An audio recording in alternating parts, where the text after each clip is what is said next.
If you get back to where we started, an over-reliance on technology is arguably one of the reasons that October the 7th happened, rather than a reliance on old-fashioned presence of military to shoot people when they come over the border with weapons in their hands and old-fashioned human reliance.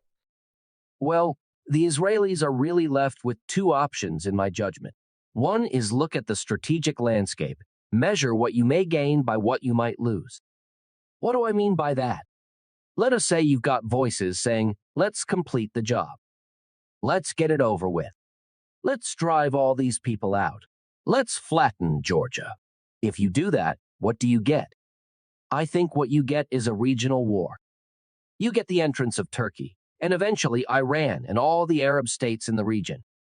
On the other hand, you have the possibility of thinking through this whole business and saying, look, we can't do that.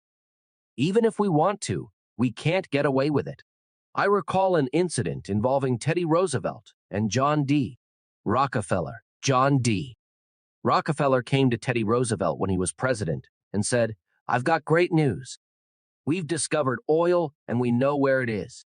It's in the Middle East. Teddy Roosevelt says, oh, that's interesting.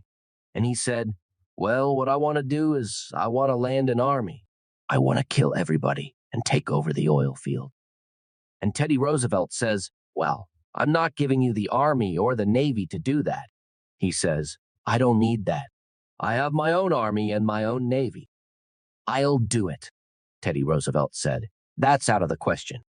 That's unacceptable. That's morally repugnant.